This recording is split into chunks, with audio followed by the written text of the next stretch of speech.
Good morning, students. So let's continue with our CCNA third chapter, okay?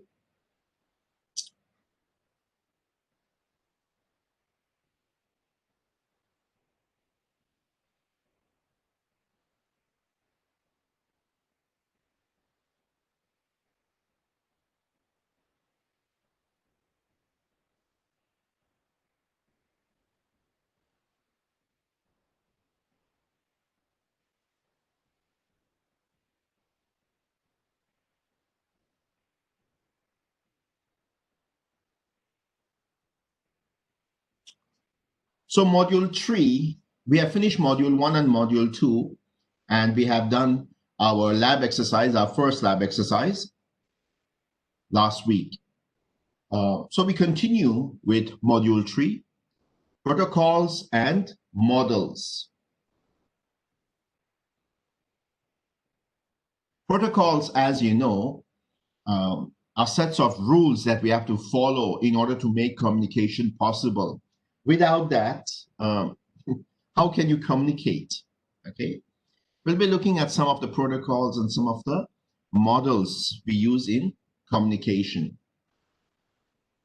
As we go through this, you will see that there will be some overlap between our Cisco CCNA content as well as what we study in the lecture. So today we'll be looking at the different kinds of rules that are necessary for communication. We will look at why protocols are needed and what are the reasons to follow those protocols. We will look at some of the organizations that are giving us standards in establishing protocols for network interoperability. We cannot just go and create our own things. We have to follow a certain standard, okay? We'll look at the OSI model and the TCP/IP model. I know you have already seen this inside the lecture, but we are going to see this again inside our CCNA. That's why I say many things that you study here, you will see in the lecture. Many things you study in the lecture, you will see it here. So there will be a certain overlap, which is good. The more you hear it, the better it will be staying with you for a longer time, because repetition is good. We'll also look at data encapsulation, how data encapsulation allows data to be transported in the network. And we'll explain how local hosts access local resources on a network by looking at the case study. First thing we will go through is the concept of the rules. What is the rules? We know that networks can vary in size and complexity.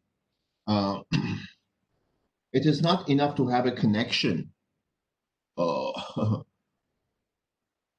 network should also have a way to communicate, okay? The basic things that we require is there should be a sender, there should be a receiver, and there should be one kind of device, a media, that sets the path, okay? So we'll be looking at some of these.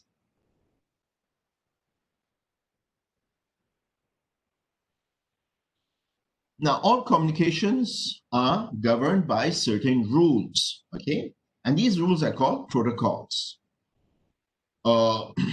These rules depend on which protocol you are following. So every protocol will take your message from a source through a transmission medium. But before it does that, it will convert it into a specific signal, okay, and transmit it. And then at the receiving end, okay, what you're going to do is you're going to receive that signal, okay? That is how actually our data is transmitted from one location to another location. That is how our data networks work. So we should establish a rule, okay, or agreements to govern that conversation. The first message is difficult to read because it is not formatted properly. Look at the first one. The second shows the message properly formatted. Okay. So obviously the second one would be a better option. If you have got two people who do not speak a common language, it would be very difficult for them to communicate with each other. It's the same thing with our data networks. There is a certain protocols that they have to follow. And that standard cannot be different for every country. It has to be, as we say, finalized by a body which looks into it, which maintains it. So that's what we're going to study. So protocols must account for the following requirements. Who is the sender and who is the receiver? When I say who is the sender and the receiver, remember I'm talking about from which location is coming and which location is going. Again, what am I talking about? I'm talking about addresses, both IP, logical address, as well as our physical MAC address. Common language and grammar, okay? Speed and time of delivery, and to make sure that the receiver has received the message, you have to send a confirmation or acknowledgement. That is all about in our lecture 3. So, some common computer protocols that we have are message encoding, message formatting and encapsulation, message size, message timing, and message delivery options. Let's look at these in detail. When you say message encoding, encoding is the process of converting your information into a form that it can be transmitted, okay? So from the source, it first has to be encoded and then transmitted. In the receiving end, it is decoded, okay? Encoded from the sending, and then the receiving end, you decode it to get the message. So that's the first part, message encoding. Second, what we're doing is formatting and encapsulation. So when you're sending a message, it must be in a specific format, okay? It has to follow a specific format. And it depends on what type of message you are sending. Are you sending data? Are you sending voice? Are you sending video? Okay. And what kind of channel are you using to deliver the message? Are you using an old analog telephone cables? Are you using a fiber optic cable? Okay. Are you using a UTP cable? So all these will come into question. Okay. The third thing is the message size. If I'm sending you a movie, I cannot send a whole 1 gigabyte movie to you. No matter what bandwidth, highest bandwidth speed I have, I have to perhaps break it into chunks, and each chunk will have a certain size, okay? So you have to send the information in form of bits, okay? The bits are encoded into a pattern of light, if it's fiber optic, or sound, or electrical impulses if you're using cable, okay? The destination host must decode the signals to interpret the message, okay? So we don't send it in one big chunk. We have to cut it into size. The fourth thing that you have to remember is timing, okay? So when you say what is timing in sending messages, first, flow control. Manage the rate of data transmission and define how much information can be sent. At what speed and when will it be delivered? And when you send an acknowledgement, a response timeout, how much long it has to wait for the acknowledgement. For example, the sender sends a message and it doesn't get the acknowledgement from the receiver. It will wait for perhaps, let's say, 2 seconds. If it doesn't receive acknowledgement from the receiver that it has received the message, it will send another message again. Okay? Access method determines when someone can send a message. When can you send a message? Okay, you can send a message when the media, when the channel is free. Otherwise, you will suffer collisions. Okay.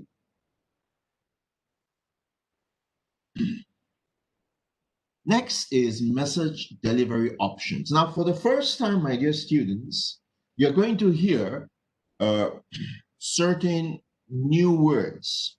Okay, this has to be in your CCNA vocabulary now. Unicast, multicast, broadcast. Look at the diagrams here. Unicast, as it says, sending from one computer to exactly one computer. Okay, within a network. You see, look at the diagram over here. By now, you should know this is a switch. We are talking about a switch. Okay, so you know that this is a local Ethernet or a LAN or a network. So I'm sending from one source to exactly another computer. So this is unicast. If you're sending it to more than one devices, we call it multicast. And if you're sending it to all the network devices, then we call it a broadcast. Okay. So these are some of the terms that you have to know by now. Okay. Because you're going to use it inside your you're going to use it inside your CCNA vocabulary. Somebody is asking the question whether I'm recording the session. Yes, I'm recording it. Okay, we'll upload it to Moodle. No worries. But doesn't mean that you don't pay attention. Now, please pay attention. Okay. So remember these three terms because you're going to use it in your CCNA vocabulary for both CCNA 1, 2, and 3. Unicast, multicast, and broadcast. Okay. As we go through this, these slides, when you see a node, a circle, they represent all kinds of devices. Okay. So here, this would be unicast sending to one device. This would be multicast sending to more than one device, and broadcast all the devices in the network. Okay. So if you see a notation like this, you would know that, hey, they're talking about devices. Let's look at protocols, rules for sending data in a network. Okay. Network protocols define a common set of rules. This is understood. And we cannot just follow a rules in certain part of the world and ignore it in other parts of the world. You see, this is a global village that we are living in. Okay. We need to follow a standard. So these rules, protocols are implemented on software, hardware. Okay. Protocols have got their own function, format, and rules. For example, we have got network communications protocol, which enables us to communicate from one device to another. Network security, which secures data and provides authentication, integrity, data encryption, especially for sensitive data where you cannot send it through normal means. You have to encrypt it. Routing, enable routers to exchange route information, compare path information, and select best path, and so on. We'll be looking at an example of routing today, a basic example, so you understand what the internet actually looks like. Okay, and service discovery, which is used for the automatic detection of devices or services. So network protocol functions. Devices use agreed upon protocols to communicate. Protocols may have one or more functions. Now, what are those functions we are talking about? Addressing, that means identify the sender and the receiver. Which address am I talking about? Am I talking about the physical MAC address or the logical IP address? I'm talking about both. Reliability provides guaranteed delivery. That is why we have a protocol in the first place. Flow control, so that data flows at an efficient rate. Sequencing, remember, data is not sent in one bulk. It is cut into small chunks. So if you are cutting into small chunks, okay, if you are sending in segments, you have to make sure that you label each segment. So at the receiving end, they're arranged properly, okay? Error detection determines if data is corrupted during transmission, so you can send the data all over again. Okay? And finally, application interface, process-to-process communications between network applications. Now, I've already taught you that when you see this device, you should know that it's a router, okay? And the moment you see a router, you should know that, hey, my network is going outside my LAN, local area network, or Ethernet, or whatever you may call it. You're going outside your network. So here is the local network. Here is another local network, okay? Now they can communicate with each other because, for example, they say, hey, I can understand the IP version 4 header that I'm receiving, so I can communicate. If you're using a standard that they don't understand, obviously you cannot communicate, okay?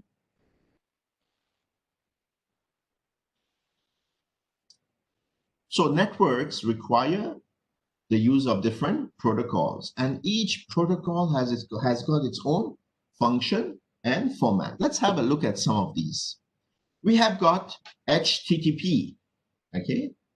You cannot surf the net without hypertext transfer protocol. It tells how a web server and a web client get information from each other, okay? Even right now, when we are communicating through this medium of WebEx, we are using HTTP as well. We have got TCP, manages individual conversation, provides guaranteed delivery, manages flow control. We're using that as well, okay? IP delivers messages globally from the sender to the receiver, and we are using that as well, okay? There's a reason we call it TCP/IP. Okay?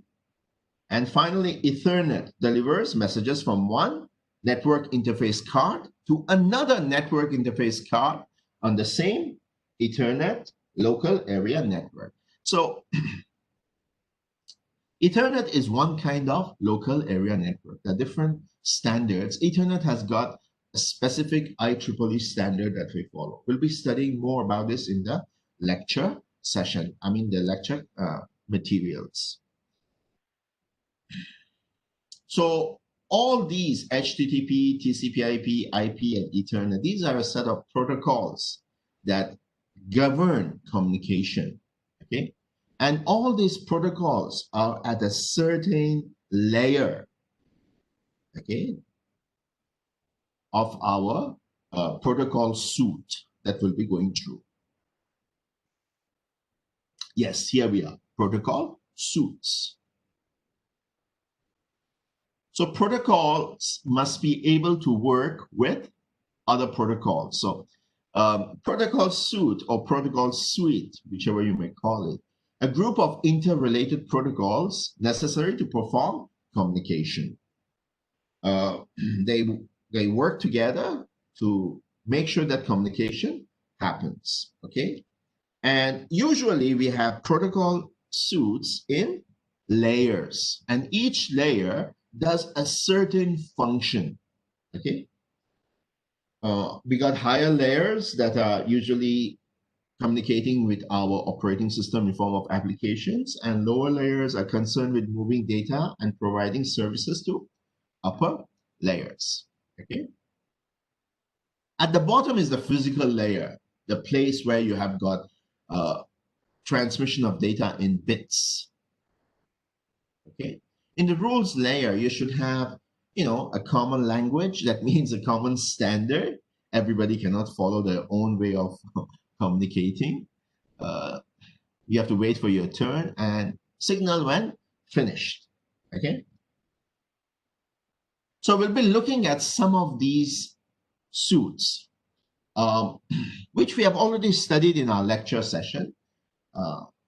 We have got two famous ones of these, which are TCP/IP protocol suite and Open Systems, OSI, Open Systems Interconnection Protocols. The TCP/IP is the most common protocol suite and maintained by the IETF. Okay, they maintain it, and they ensure that everything associated with it is standardized.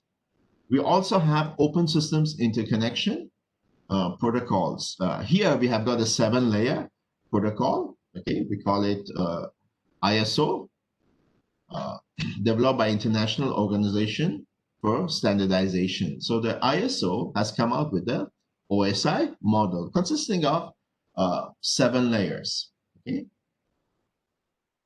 ISO along with ITU. So many acronyms. Okay. We also have Apple Talk, which is developed, customized by Apple Incorporation, and we also have Novel NetWare. Again, it's a customized suite developed by Novel Incorporation.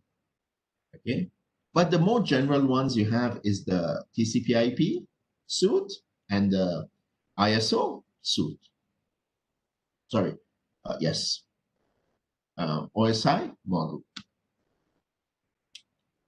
So in TCP/IP, we have got these 4 layers. We have got application, transport, internet, and network access. Okay. TCP/IP protocols operate at the application, transport, and internet layers. Okay, they're very straightforward. For example, at the application layer, you may have your HTTP working. At the transport layer, you have got your TCP working. In the internet layer, you have got your IP working. And the network access layer deals with your Ethernet. Okay. So common network access layer for LAN protocols are Ethernet and wireless LAN. Okay, you may ask again, what is LAN? What is Ethernet? Ethernet is one kind of LAN, local area network. Okay, the different kinds of local area network where we decide what kind of cable we use, what kind of topology we use. So Ethernet has got a specific way of creating a local area network, and it is one of the efficient ways. For example, back at the campus, we have got a Ethernet LAN. Now, if you look at the TCP/IP protocol suite, okay, it's an open standard protocol suite, and it's freely available to the public and can be used by any vendor. Okay, so at the application layer, you have got your DNS system. Okay, what does a DNS system do? When you type your web pages, you don't type IP addresses, you type a name. So mapping of that name to the IP address. We also have a DHCP host configuration. DHCP means giving automatic IP address to our devices. At email, we have got SMTP, POP3, IMAP. Okay, what do these do? They make sure that you can receive your email to your computer and you can send your email to your server. I'm talking about the email server. And any changes you make on the server can also be immediately replicated to your computer. Okay, that's what these 3 options do. We also have the file server, okay, transferring file from one location to another location. We also have web and web service. Internet works with HTTP, secure HTTP, and so on. So all these protocols that I'm naming function at the application layer of TCP/IP. At the transport layer, we have got our connection-oriented or connectionless. At the internet layer, we may have IP version 4 or IP version 6 or a combination of both of them. We may have a messaging, we may have a special routing protocols and so on. At the network access layer, okay, we may have the address resolution, data link protocols. Now, some of these things you may not know yet what is ARP and all that, but we'll be studying these. Okay? And some of these actually you can command it. You can type the command on your router or on your switch. And we'll be doing this, some of these in the lab. There is no physical layering, actually, my dear students. The reason we have got these layering so that we can understand which protocol works at which layer. The same protocols, if you're talking about the OSI model, will be distributed in those 7 layers. Okay, so we have got these 2 standards, which either you can see the TCP/IP protocol suite or the OSI protocol suite. So when you are, for example, sending a message from a web server to a computer client, okay, so a web server will encapsulate and sending a web page to a client. So it will be going from the Ethernet to the IP to the TCP to data, and then you receive it. Okay. And when you get your request in bits, it will again transfer it into IP, TCP, and data, so you can see your data. Okay. Look at the division. At the Ethernet level, it will be frame. Then the frame will be converted into IP packet at the IP level, and then it will be changed into a segment at the TCP level. And then you will see at the data level, you can see your actual data. Okay. So this is the same thing which we studied in our lecture. We have got first data converted into segments. Then the segment is converted into packets. Packet is converted into frames, and the frames is converted into individual bits. Now let's go into standards organization. Okay, some of the bodies that we have that give us standards around the world, and we follow so that there is no chaos and making sure that we can communicate world over. Some of these standards are IEEE, IETF, IANA, ICANN, and so on. So they encourage interoperability, competition, innovation, okay? And all these standards are vendor neutral. They are non-profit organization and established to develop and promote the concept of open standards. You see, non-profit organization, okay? So if tomorrow I want to set up a electrical company or electronic company, and I need to follow, and I need to give certain I have to follow certain electronic standards, which I have to follow by going through these organizations. I cannot just create something out of the blue. I can do that, but then my equipment, my devices will not be able to communicate with any other devices except my own devices, right?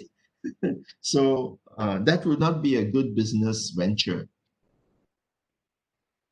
Let's have a look at some of these. We have got ISOC, Internet Society promotes the open development and evolution of the Internet.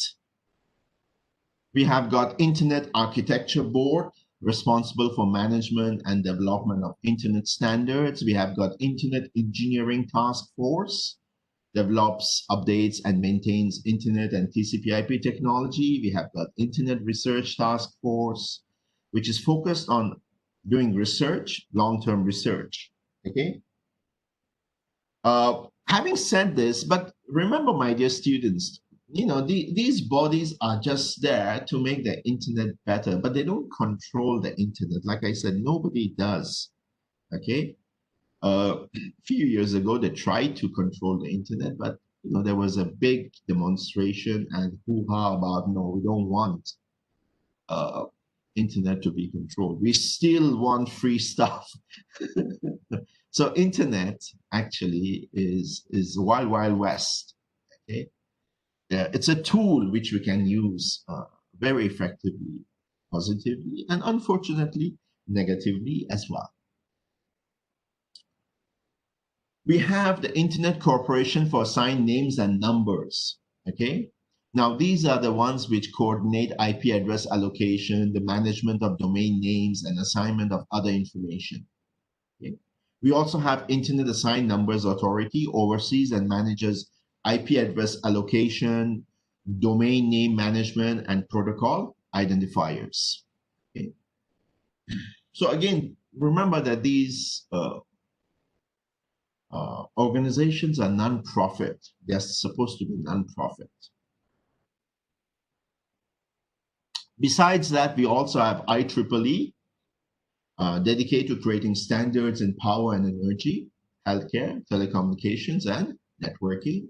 We have got EIA, develop standards related to electrical, wiring, connectors, and 19-inch racks used to mount networking equipment. So these are some standards which everybody follows. Okay, we have got Telecommunications Industry Association, develops communication standards in radio equipment, cellular towers, voice over IP devices, and we also have ITUT, defines standards for video compression, internet protocol, television, broadband communication, such as digital subscriber line, and so on. Just be familiar with it. You don't have to memorize it. Just be familiar with all this.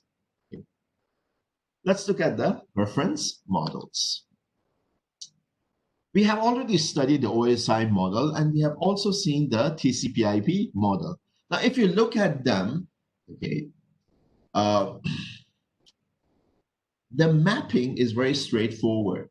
Okay, if you look at our application layer, application in the OSI model, presentation and session layer in the OSI model map into the application of the TCP/IP model, and the protocols used over here are very direct for application and OSI. For transport, it's the same for both TCP or UDP. In the OSI model, we call it network model, which is IP version 4, IP version 6, ICMP version 4, ICMP version 6. Here we call it internet. And the data link and physical layer, where you have got Ethernet, wireless LAN, SONET, SDH, and so on. SONET is an optical network, okay, fiber optic, usually using fiber optic cables. Okay, so is SDH. Okay. So if you look, my dear students, if we discuss the protocols in layer 3, when we say layer 3, we are talking about network layer. So which are the protocols of layer 3? IP version 4, IP version 6, and so on. What are the protocols of data link? Then perhaps the protocols will be for layer 2, and so on. So when we talk about layers, layer 1, layer 2, layer 3, and so on, layer 4, and so on. Okay, so that is important for you to understand. Just know that in the world today, the two main protocols, protocol suites that we follow are the OSI reference model and the TCP/IP reference model. And, they can be mapped to each other.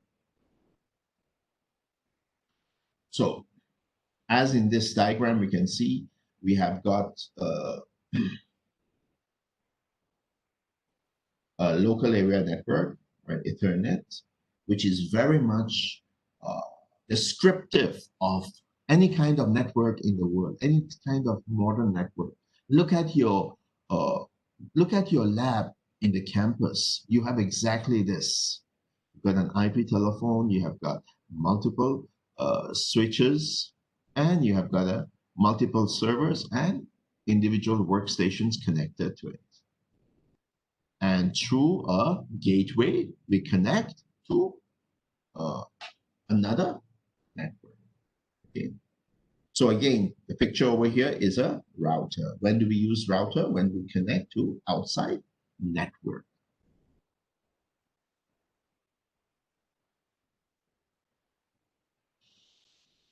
Why do we use a layered model? It helps us in designing a protocol, okay? Because protocols operate at a specific layer. They foster competition from different vendors. They prevent technology or capability changes in one layer from affecting other layers, providing a common language to describe networking functions. So this is one of the reasons, perhaps, that we do it.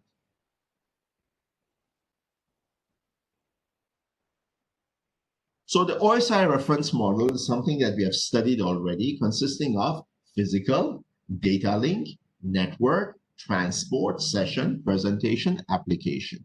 Physical describes the means to activate, maintain, and deactivate physical connection. Data link describes methods of exchanging data frames over a common media.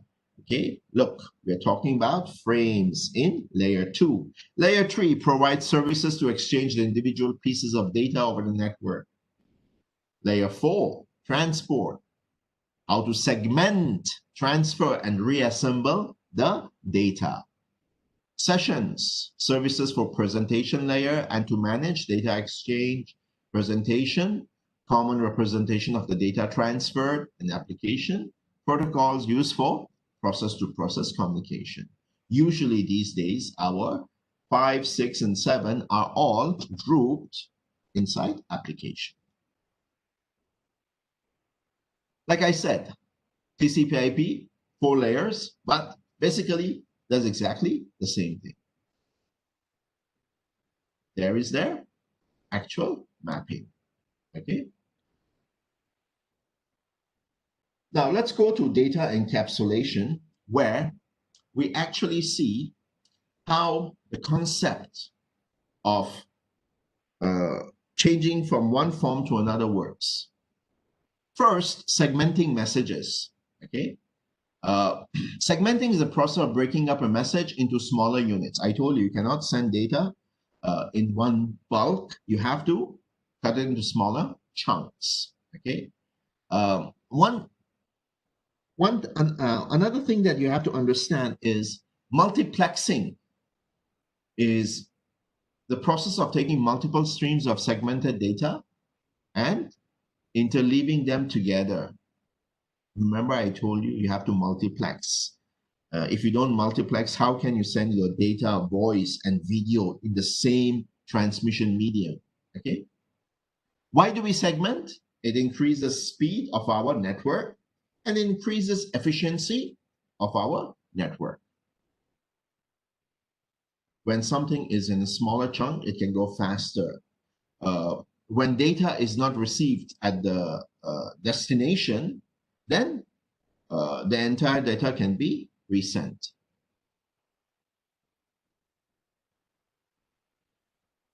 Sequencing message is another aspect that you have to understand. When you divide your data into segments, at the receiving end, it has to know which segment is which one. So every segment should have a number associated, a sequence associated with it. Otherwise, at the destination, you cannot join it back together.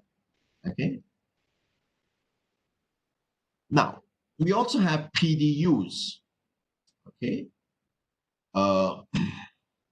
At each stage of a process, a protocol data unit has a different name to reflect its new function. Okay. So The PDUs are named according to the protocols of the TCP/IP suite. So at the first layer, okay, we call it data. At the second layer, we call it segment. Then we call it packet. Then we call it frame. And finally, it's converted after the final layer, network layer. It will be converted. This is the TCP/IP, okay, suite. It will be converted into signals of bits. So remember, encapsulation is a top-down process, okay? The level above does its process and then passes it down to the next layer. And then the same goes for at the receiving end, from one layer to another layer. So the bits will be converted into frames, to packets, to segments, and then back to the actual data so that the user can make sense of it. Okay.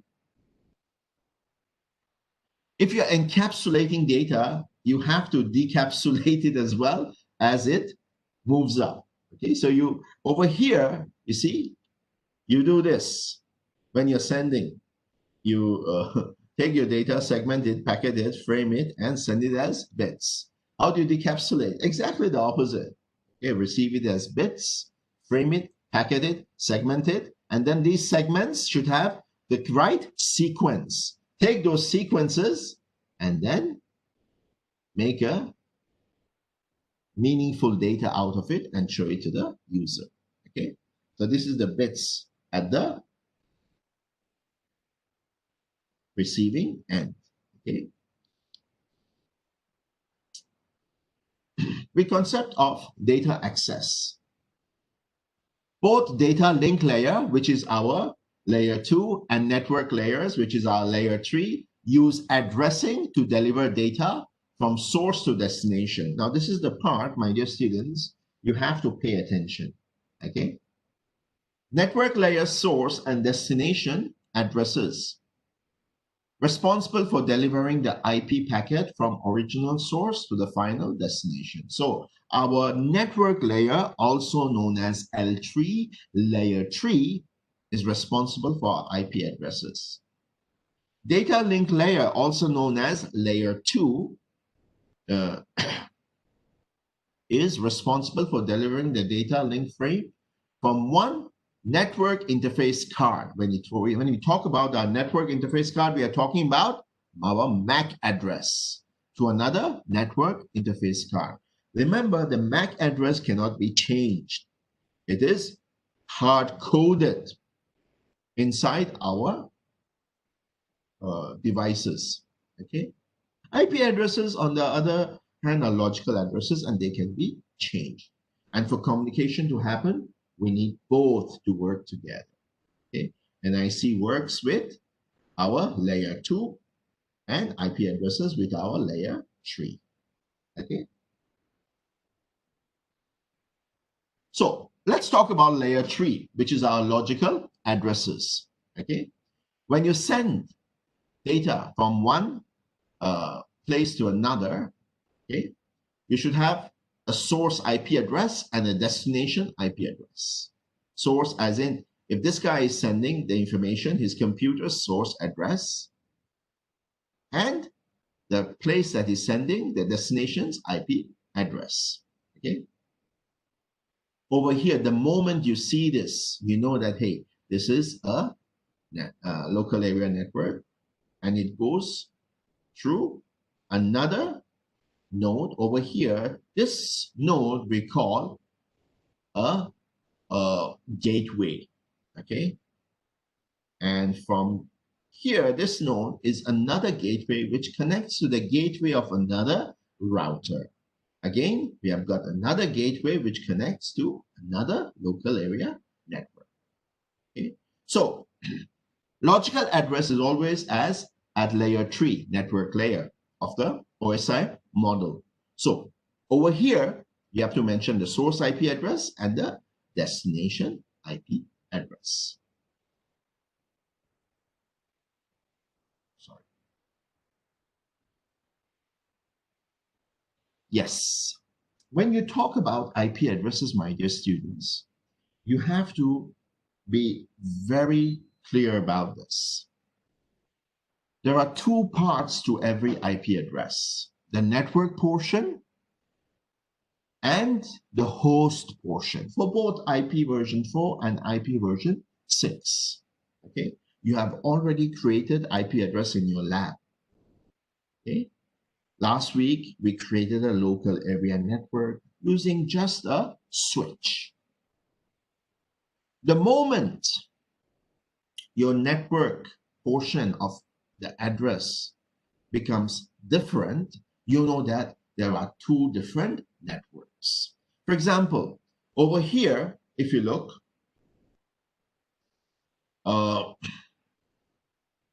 usually we cannot know which is our network portion, which is our host portion.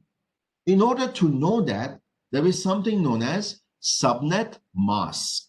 Looking at the subnet mask, you can know, hey, my host portion is this many bits and my network portion is this many bits. Okay, for both IP version 4 and IP version 6. For example, IP version 4 is a 32-bit addressing system. Why 32-bit? Because there are 4 octets and each octet takes 8 bits. Okay, so 8 plus 8 plus 8 plus 8. So you have got 32 bits. So out of these 32 bits, how many bits belong to host and how many bits belong to the network? Okay.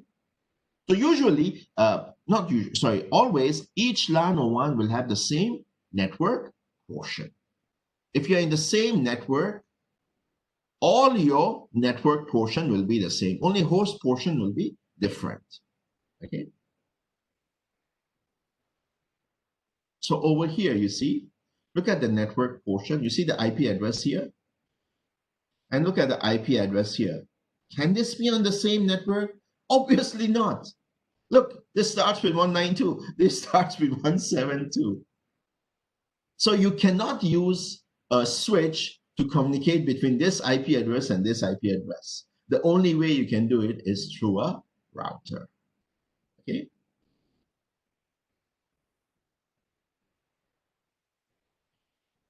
More on this. So this is the part, my dear students, of the session that you have to pay attention to.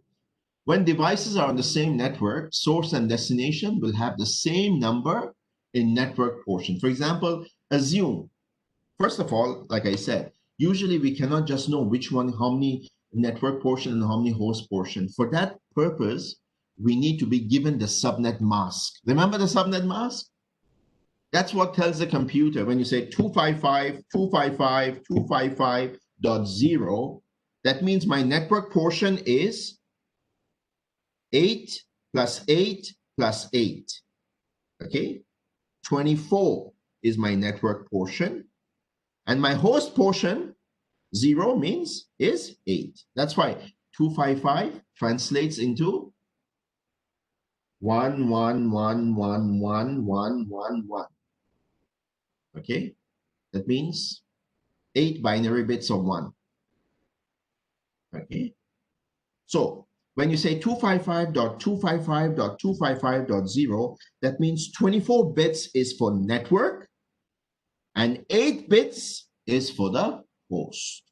That's why we need to be given the subnet mask. But here they're assuming over here, for example, because we haven't come to actual learning of IP addresses. When we do, then they'll let you know about the concept of subnet mask. For now, just imagine that this is our network portion.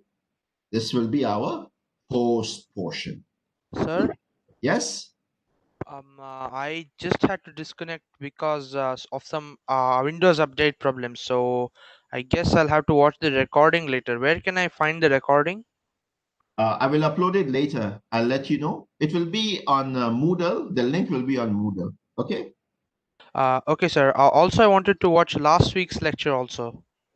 Yes, yes. Last week's lecture, the problem was the previous lectures have all been recorded in WebEx format, and converting it is taking a lot of time. I've been trying to find the tool. The only way I could convert is by using a screen capture, so that's why it's taking time. Okay, sir. I will upload it by this week. Okay. Okay, sir. Okay. Thank you. Now, continuing, this is your network portion. This is your host portion. So this would be 8 bits, 8 bits, 8 bits. So 24 bits for network and 8 bits for host. Same goes for this. 24 bits for network, 8 bits for host. Now, if you look at these two addresses, you see the network address is the same. Can you see that? So you can use a switch to communicate between these two devices. But the moment you have to connect to another computer having different network address, you cannot use a switch anymore. You have to use a gateway, a router. Okay. Another thing you have to remember is every device has got obviously a layer 3, a logical IP address. It also has a layer 2 data link layer, a MAC address, okay, a hard-coded address, okay. These MAC address, you see, when devices are on the same network, the source and destination will have the same number in network portion of the address, okay. And it will be easier for the computers to have a table and even a switch to have a link to all the MAC addresses of each other. Okay. So if you look at the layer 2 Ethernet frame, you have got destination and source, which is the MAC address. In layer 3, network layer, the source and destination is the IP address. Okay, so network portion, if the network portion is the same, that means they are on the same network. Okay. Yes. When devices are on the same Ethernet, network and data link frame will use the actual MAC address of the destination NIC. Okay. MAC addresses are physically embedded into the Ethernet NIC and are local addressing. So the source MAC address will send to the destination MAC address. Okay, if this is the source, it will be having, if the first time it sends, it will perhaps take some time to find it, but once it finds it, it will store that MAC address inside its destination. I think you have done this. You remember when you even when we pinged our router for the first time, when we sent 4 packets, the first time we only got 3 back, but the second time you got all the 4 packets. Remember? Okay.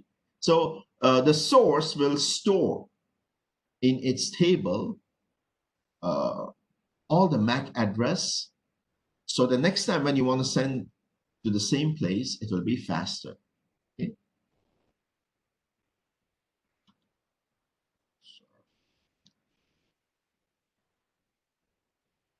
Now the issue comes if you are sending to a outside network, okay, when the network portion is not the same. So what happens when the actual destination is not on the same local area network? So what happens when you are sending from PC1 to, let's say, web server over here? Okay, so this is one network, and this is another network. Now, in order to go through this, you have to go through a gateway here, a gateway here, a gateway here, a gateway here, and then you can access the network. Okay, so the term gateway is when you're leaving the local area network. And usually it's represented by your router. When the source and destination have different network portions, this means they're on different networks. Look at the network of the source, 192.168.1. Look at the destination network address, 172.16. Different network address portion. The moment you see different, that means they are on different networks. And they need a gateway to connect them. They need a router to connect them. Okay? You cannot know this by just the MAC address. You can only know this with your IP address. So here, you're trying to communicate from your PC1 to your web server. Okay? Two different networks. How do you know there are two different networks? Because of the network address portion. Okay? So, how does this work? When the final destination is remote, so layer 3 network layer will provide layer 2 with a local default gateway IP address. So, what is the default gateway IP address? It is the router address at this end. Okay? So your DGW is the router interface IP address that is part of this LAN and will be the door to get out of the LAN. Okay? This is the place. And this, my dear student, has got its own IP address. For example, if this is the PC1 IP address, the gateway's IP address is 192.168.1.1. That is why, if you observe, when in packet tracer, we have to give an IP address for our devices, we have got a gateway address. Okay, let me just open packet tracer and show it to you quickly.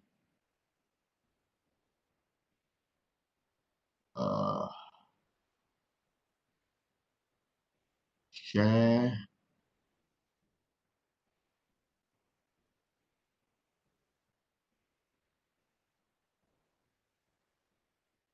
There, if you take your computer, okay, look at your computer, desktop, IP configuration.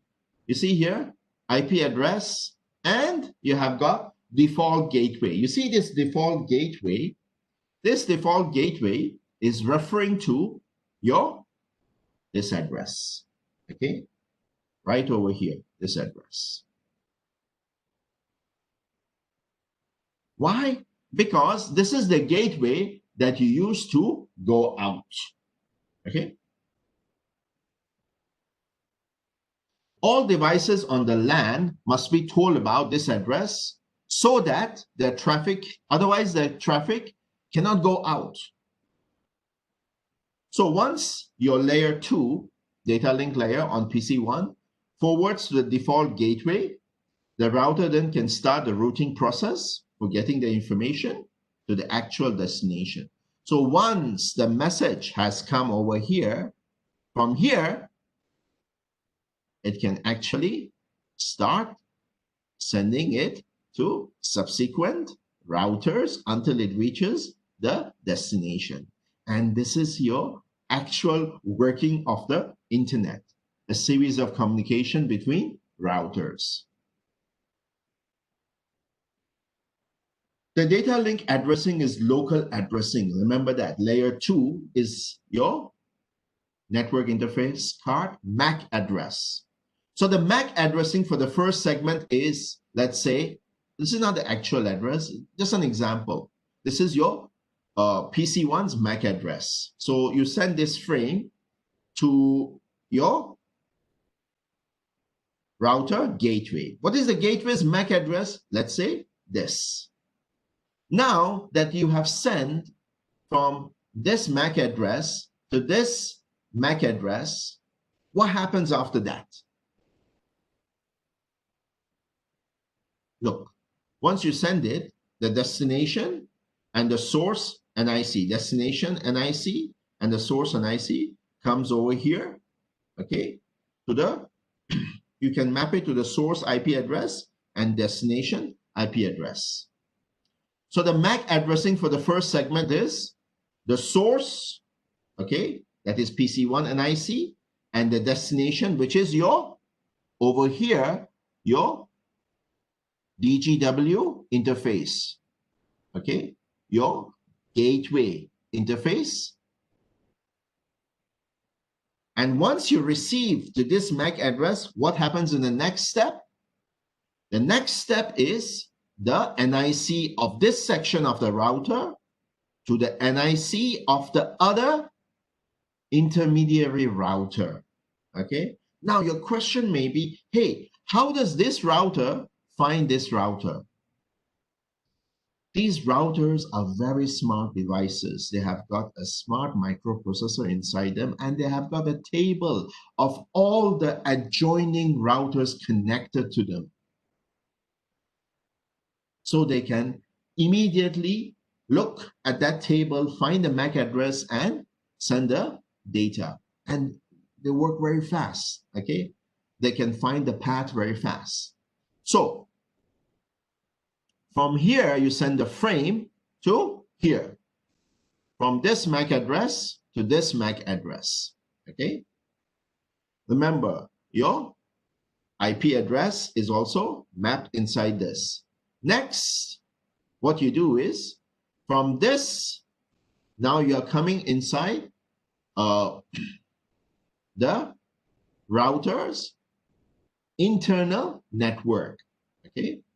So this is your internal networks, that is your gateway of this network.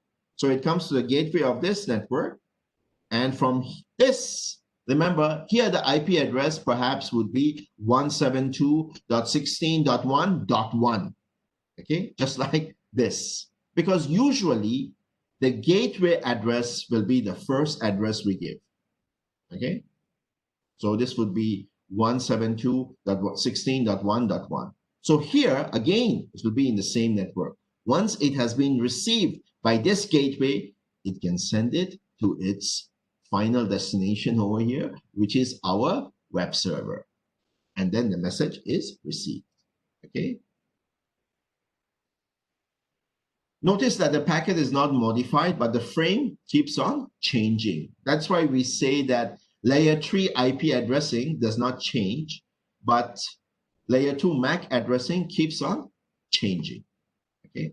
So from the source and destination, layer 3 will be the same, but every time you send from one MAC to another, it keeps changing. Because all these devices, this has got one MAC, this has got one MAC at this end, okay? Internal end. At the exit end, it has got another MAC. Again here, at the receiving end and the sending end, this would be the exit end, this would be the receiving end. It has got two separate MACs. So these MAC addresses keep changing. So this is something that you would be realizing better when you study the IP addressing system. Again, I would like to repeat that this concept of how many are host portion and how many are network portion, the only way we can know this is when we are given a subnet mask, okay? That would be all for today, my dear students. Tomorrow, we will meet again and we will be doing chapter 4 of our CCNA, okay? Hopefully, if we can, we will do chapter 5 as well, if you have enough strength to carry on, okay? Do we have any questions before we discontinue and say goodbye?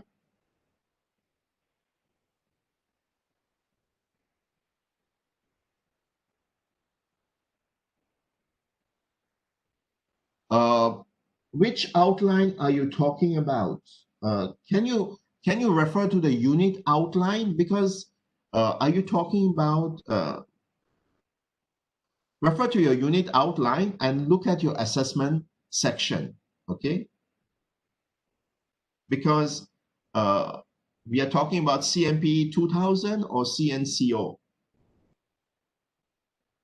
So please refer to your unit outline, because according to your unit outline, we have got just two portions of our assessment, CCNA 50%, and what you study in the lecture and tutorial 50%, okay? Yes, CMP 2000, the unit outline is right inside your Moodle. Please have a look at that. And then the assessments are clearly given there. Also, those of you who are accessing Blackboard, please follow the lecture slides over there. Any other questions, my dear students?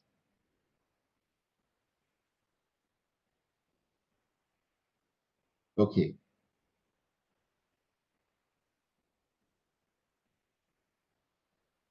How will we get the module ITN? You mean Introduction to Networks? This is what we are doing. We are doing chapter 3. Today we did chapter 3 of Introduction to Networks. Introduction to Networks is CCNA-1. All of you have access to all these materials. If you have access to your NetAcad, I've already created an account for all of you. So what I just presented to you, you can study it individually inside your NetAcad as well. Okay. All you have to do is go and study it individually, and then at the end there are some exams. Those exams are for your own practice. You don't have to actually attempt them or not attempt them. It's dependent on you. But there are certain exams which are related to your CCNA.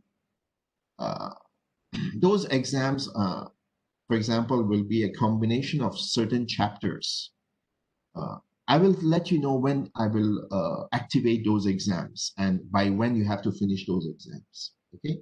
Until then, just go through the modules in your NetAcad if you have time. That's the reason I go through these slides, so that you're aware of certain concepts. Tomorrow, we will be doing module 4. Okay. And if possible, module 5. If not, then we'll do module 4. And then in the lab session, we'll do all the lab exercises related to 3, 4, and 5. Okay, my dear students, I'm going to stop the session now.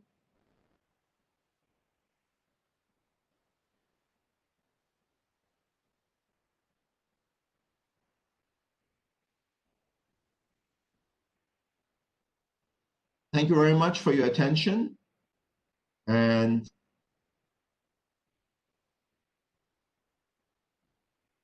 see you all tomorrow.